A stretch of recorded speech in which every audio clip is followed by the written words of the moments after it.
On vous souhaite la bienvenue à ericlatour.com. Dans quelques instants, on reçoit le directeur général de la Chambre de commerce du Haut-Richelieu qui, tout récemment, il y a quelques semaines, a fait un séjour en Belgique pour donner de la formation à des gens là-bas pour de l'organisation d'événements. Bref, Claude Demers va nous parler un peu de son expérience. Mais d'abord, il y en a un qui, lui, va nous parler de son expérience de dimanche dernier. En fait, c'était préenregistré d'il y a quelques semaines. C'est l'émission La Voix qui, à chaque semaine, nous arrive avec des participants qui sont issus de la région de Saint-Jean-sur-Richelieu. Dimanche dernier, c'était au tour de Thomas Hodgson.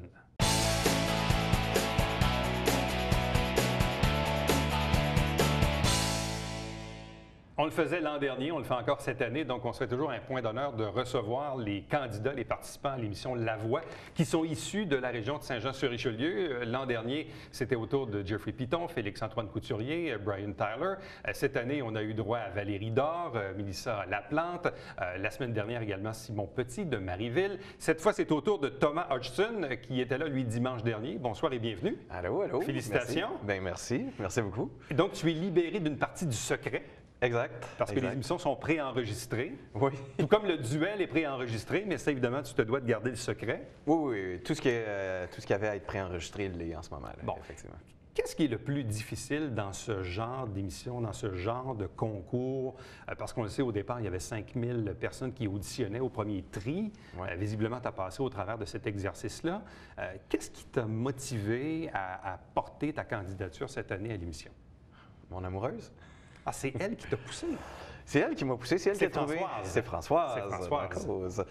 Ouais. En fait, c'est elle qui a trouvé les bons mots pour mettre de l'ordre dans mes idées. Parce que c'est un concept qu'on a regardé l'année passée. Donc, on a vu justement Jeffrey, Félix-Antoine et Brian passer.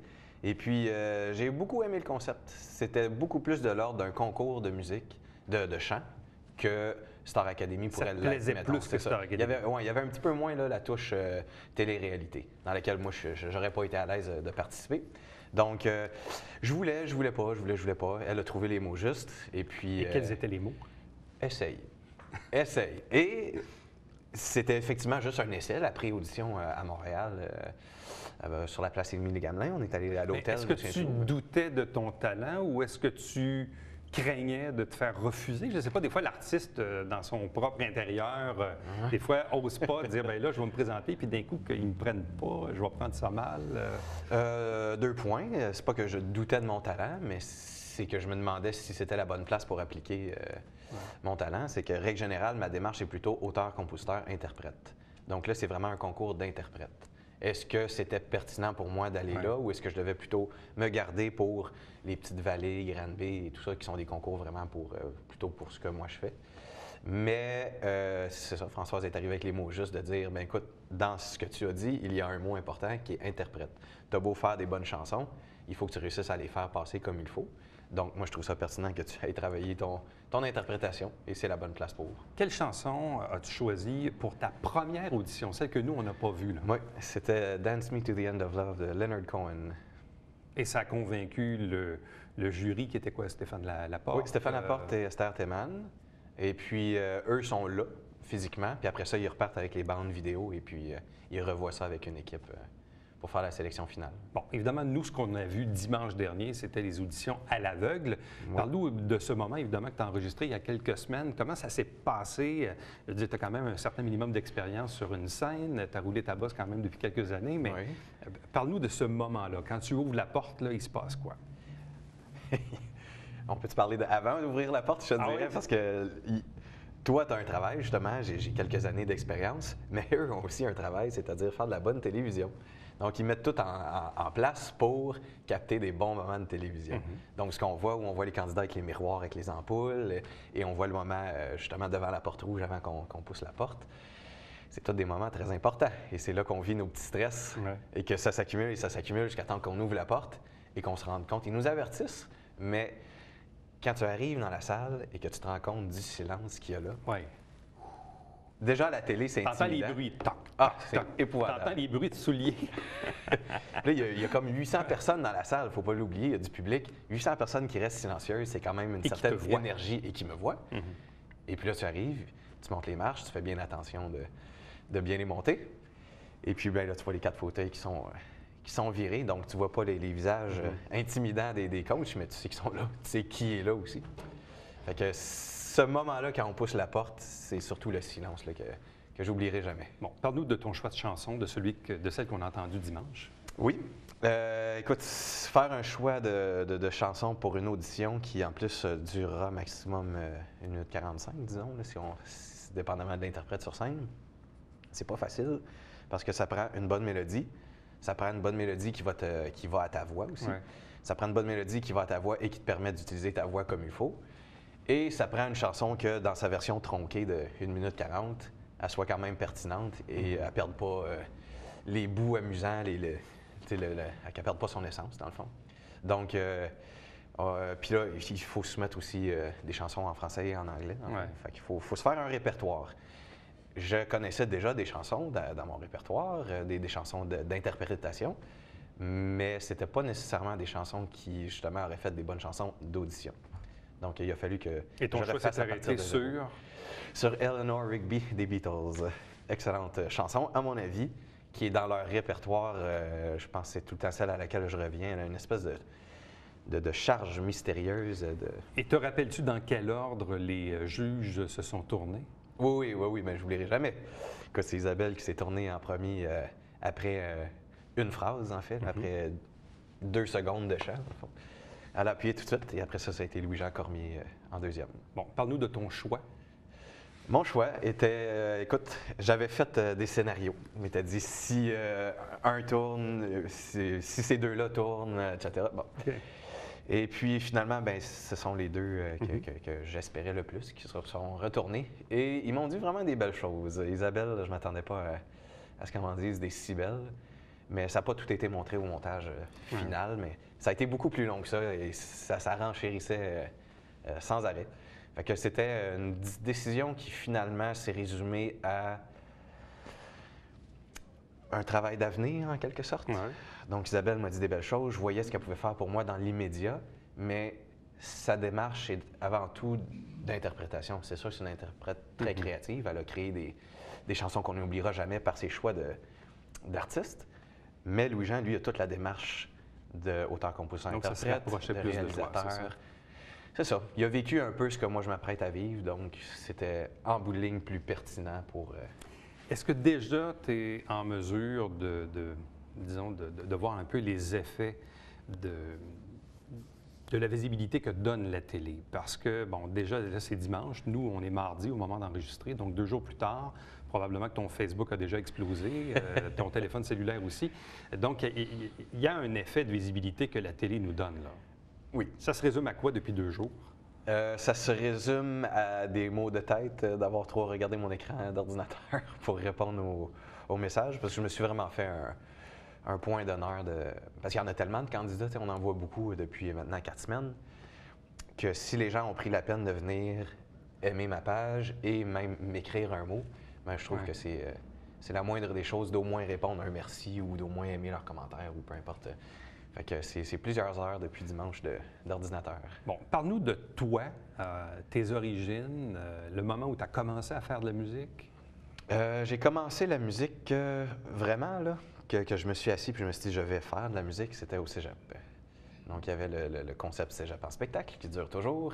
Et puis je me suis dit je me mets au défi. Moi je faisais du théâtre avant, mais j'avais toujours aimé comme travailler sur les bandes son, essayer de trouver, tu sais, ça m'habitait quand même la musique, mais de là à en faire.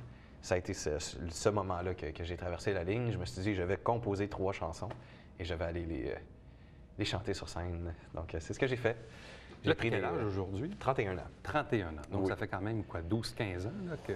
Oui, j'avais 18. Ouais. Que tu roules ta bosse. Et qu'est-ce que tu as fait durant, justement, les 10-12 dernières années? J'ai fait des études à l'université à Québec. Je suis allé me faire Bien, tout d'abord, c'est ça.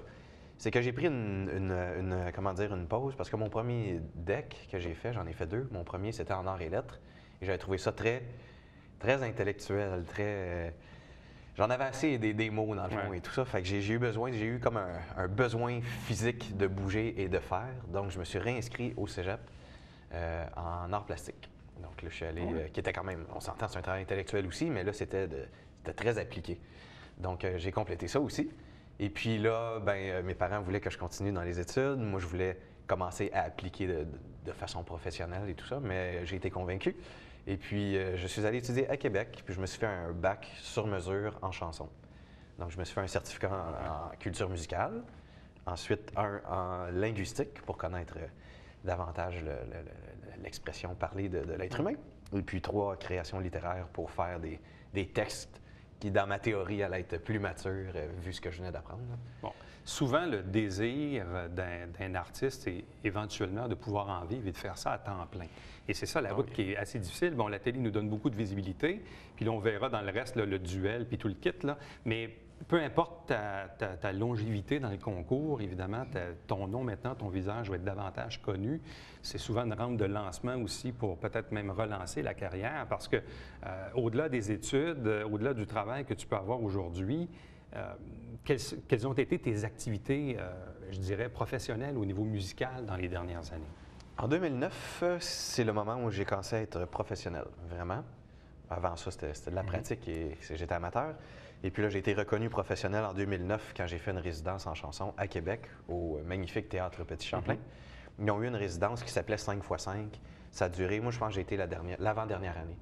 Et puis il y a Karim Ouellet qui est passé par là. Il y a William Sévigny aussi qu'on a vu dans les auditions à l'aveugle et qui se retrouve dans l'équipe de Louis-Jean Cormier aussi. Valérie Clio aussi, l'année passée, qui avait fait... Donc c'était une très belle... un passage quasiment obligé pour tout ce qui est auteur, compositeur, interprète à ce moment-là à Québec. Donc j'ai fait ça et ça aboutit sur 4 spectacles professionnels présentés en salle au Théâtre Petit Champlain. Un spectacle qui était parrainé par Pierre Flynn, donc on a pu travailler et même monter sur scène avec lui. Ensuite, le deuxième, c'était avec Yann Perrault.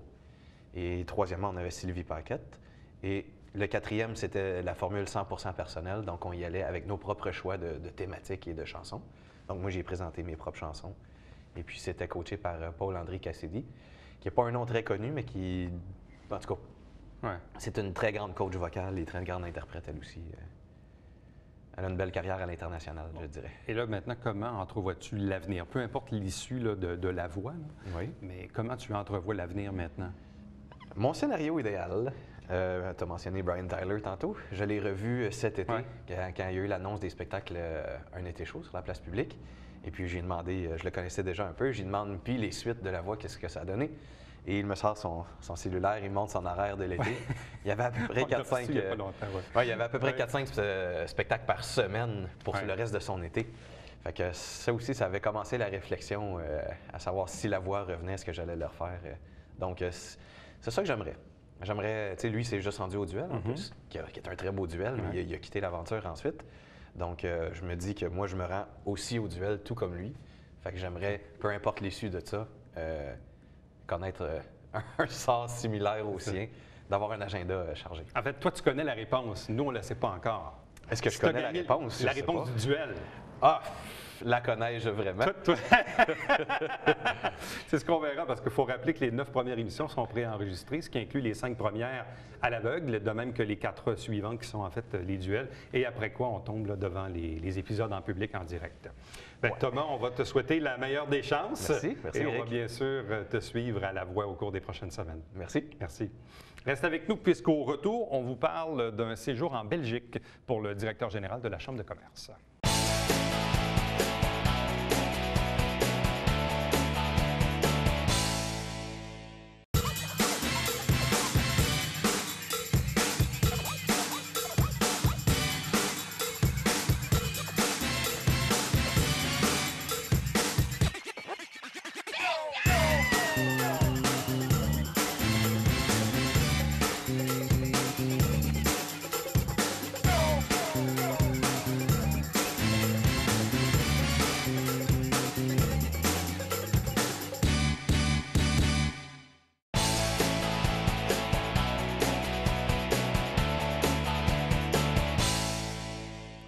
Il est directeur général de la Chambre de commerce du Haut-Richelieu. Il a séjourné il y a quelques semaines du côté de la Belgique. Il est avec nous. Bonsoir et bienvenue. Bonsoir.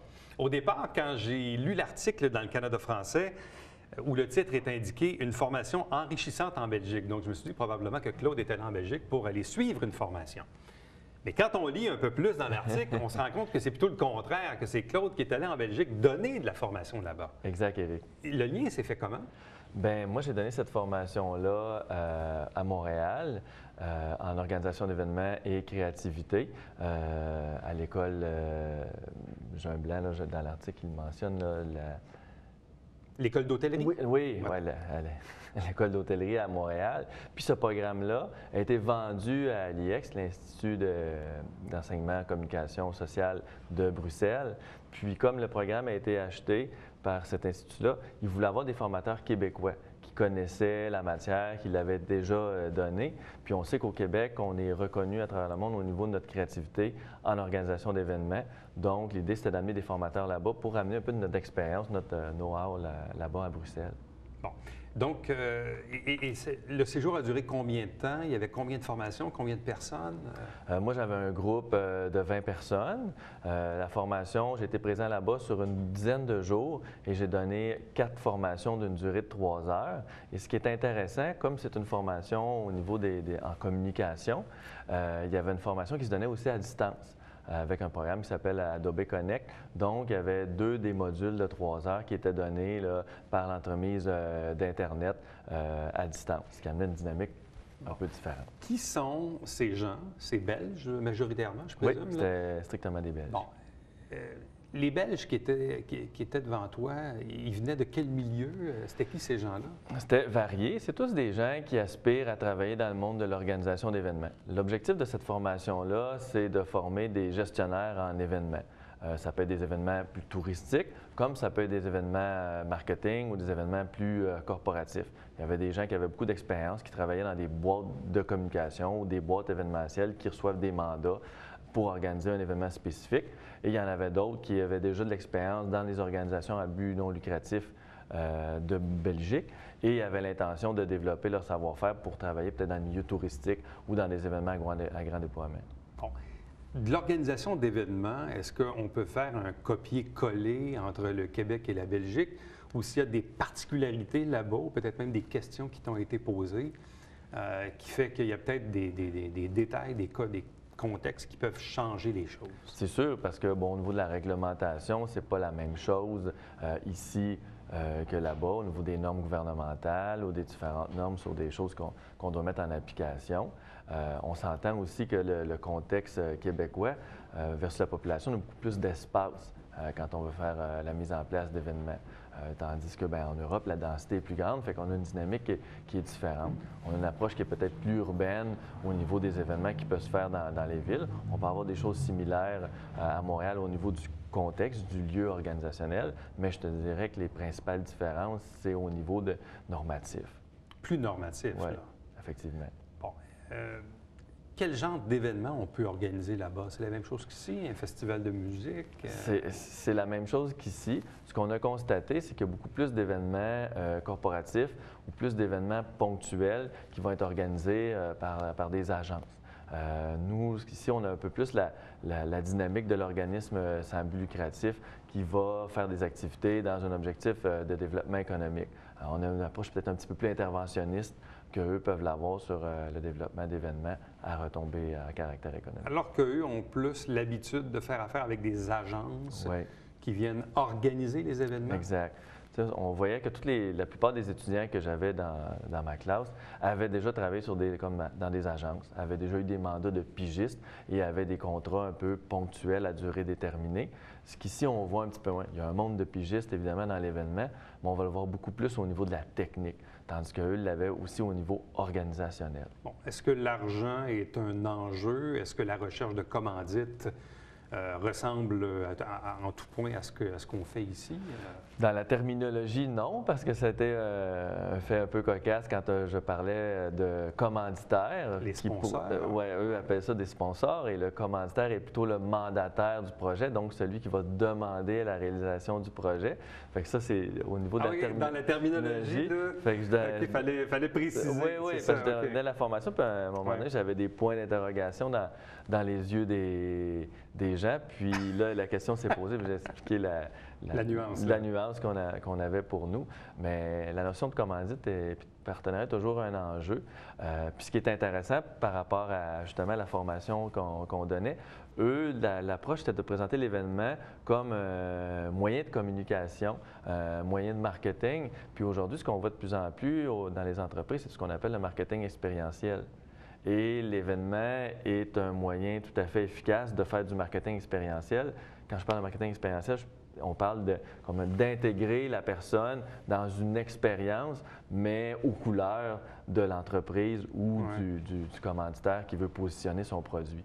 Bon, souvent, quand on parle de positionnement de produit, il y a deux trucs qui me viennent en tête, puis on l'a vécu dans certains événements. Je ne sais pas, moi, c'est le festival de jazz GM.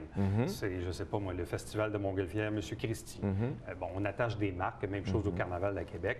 Est-ce qu'eux aussi ont ce concept d'attacher des marques à des événements? Oui, définitivement. Mais comme je t'expliquais, ce qu'on voit, la tendance maintenant, c'est pas seulement d'attacher une marque au niveau du nom de l'événement, mais c'est de faire vivre une expérience qui va être aux couleurs de l'entreprise. Je vous donne un exemple farfelu. On prend une marque de savon pour laver les vêtements. Bien, il pourra avoir l'aménagement d'un parc bulle, puis là où les enfants pourraient s'amuser, mais à l'intérieur, c'est quelque chose qui fait penser à laver la lessive. On voit aussi ce genre de concept-là dans le cadre international de Montgolfière. C'est un peu l'approche qu'ils ont au niveau de l'aménagement du site familial, justement de faire vivre une expérience en lien avec la marque. Créer un événement, c'est quoi? C'est le thème, c'est les commandites, c'est l'aménagement du site, c'est les bénévoles aussi? C'est plein d'éléments. Ça commence généralement par un rêve. Les événements sont généralement créés par un rêve, une idée, quelqu'un qui a une passion pour quelque chose, mais il veut la partager avec d'autres personnes. C'est généralement comme ça que l'événement va se créer. Puis, grandit, évolue tranquillement comme ça avec les gens qui vont y donner un coup de main. Ça devient un rêve d'un petit groupe. Ensuite, avec le temps, quand l'événement grandit, il a besoin de se formaliser parce qu'il demande de plus en plus d'efforts. Et c'est là qu'interviennent les gens que nous, on forme dans le cadre de ces programmes-là pour devenir un peu les coordonnateurs, les directeurs, les gestionnaires qui vont prendre en charge la responsabilité, oui, des partenariats, de la commandite, la recherche des bénévoles, la gestion de ressources humaines. C'est la gestion d'une entreprise, à la différence qu'il y a un projet marquant à un moment donné. Puis c'est beaucoup appliqué au niveau de l'approche de gestion par projet, la formation qu'on donne ou la gestion des événements, parce qu'un événement en soi, c'est un projet avec plusieurs petits projets à l'intérieur. Quelle a été la réception des gens que tu as formés là-bas? Très positive. C'est peut-être des gens un petit peu moins expressifs en classe ou peut-être plus disciplinés, dépendamment comment on l'interprète dans le cadre de la formation. Comparativement à ici, nos Québécois étaient plus réactifs quand j'ai donné la formation ici à Montréal. Mais très, très positive parce que les gens, quand j'ai terminé ma formation puis j'ai fait mon au revoir, les gens applaudissaient, donc j'ai perçu ça. Mais durant la formation, est-ce que tu te questionnais à savoir... Trouves-tu ça intéressant? Je parle-tu dans le vide ou je ne sais pas? Est-ce que... Non, parce qu'il y avait beaucoup de gens il y avait quand même, pas tous, mais une bonne proportion de gens qui posaient des questions. Puis il y avait des fois de l'interaction qui se créait à partir de la question. Les étudiants répondaient des fois à la question de l'autre étudiant. Fait que oui, il y avait un intérêt. Le défi d'enseignant aujourd'hui est peut-être plus au niveau des technologies que les gens vont traîner. Ils ont leur tablette, ils ont leur portable. Fait qu'il y en a parfois qui sont très silencieux, mais on ne peut pas être certain qu'ils suivent vraiment la même information. Non. Et la formation, dans le fond, se tenait à quel endroit en Belgique? À l'IEX, qui est l'Institut des autres études en communication sociale. Donc, c'est une école reconnue à Bruxelles dans ce domaine-là, l'IEX.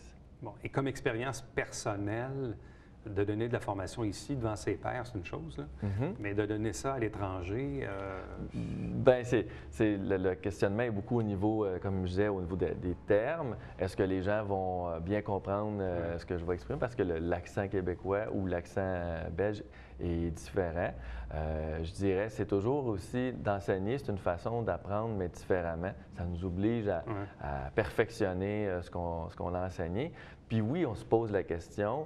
Parce que ce qu'on applique ici, c'est possible que ça s'applique moins dans un autre contexte. Puis évidemment, il faut être prêt à ces questionnements-là, puis confrontation. Là, mais et est-ce qu'il y a des bonnes choses qui se font là-bas qu'on pourrait faire ici? Définitivement. Il y a beaucoup d'événements qui fonctionnent très bien. C'est intéressant parce que dans les travaux de session, on leur faisait faire un comparable entre un événement d'ici et un événement là-bas. Il y a des journées de la mode là-bas, il y a des festivals du cinéma. Il y a beaucoup d'événements de tout genre là, qui sont très inspirants. Claude Demers, merci beaucoup. Merci, Éric. Salut bien. Reste avec nous. Au retour, le Babillard quotidien.